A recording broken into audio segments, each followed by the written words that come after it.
নমস্কার। কৃষ্ণ কৃষ্ণ হরে হরে, গীতা পাঠ ঘরে ঘরে।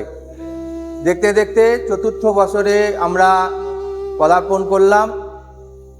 4 বছর এবার পূর্তি হচ্ছে আমাদের এই গীতা পাঠের। এই গীতা পাঠ এবারে ব্রিগেড গ্রাউন্ডে 7ই ডিসেম্বর সকাল সকাল আপনারা পৌঁছবেন। সকাল 9টা থেকে অনুষ্ঠান শুরু হয়ে যাবে। এবারে আমাদের গীতা পাঠের মুখ্য অধ্যক্ষ হিসাবে আসছেন মহামণ্ডলেশ্বর গীতা মনীষী স্বামী জ্ঞানানন্দজি মহারাজ। উপস্থিত থাকছেন সাধ্বী রীতাম্বরাজি, উপস্থিত থাকছেন যোগগুরু রামদেবজি মহারাজ, আর উপস্থিত থাকবেন বাগেশ্বর ধামের ধীরেন্দ্র কৃষ্ণ শাস্ত্রীজি। এছাড়াও বাংলা এবং বাংলার বাইরে থেকে প্রায় 2000 সাধু সন্ত উপস্থিত হবেন।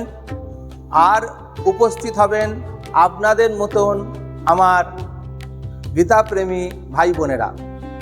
আপনারা দলে দলে এসে যোগ দেবেন।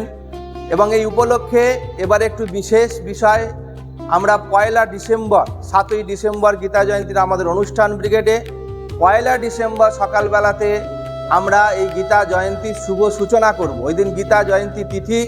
ওই দিন আমরা প্রিন্সেপ ঘাট থেকে 108 কলস নিয়ে এবং সেখানে মন্ত্রোচ্চারণ করতে করতে সাধু সন্ত বিভিন্ন সমাজের মানুষ আমরা ব্রিগেডে প্রবেশ করব। সেখানে আমাদের ভূমি পূজন হবে, ধ্বজা পূজন হবে এবং সেইখানে আমরা 1 অধ্যায় গীতা পাঠ সেই দিনকে আমরা করব। এরকম কার্যসূচি গ্রহণ করা হয়েছে।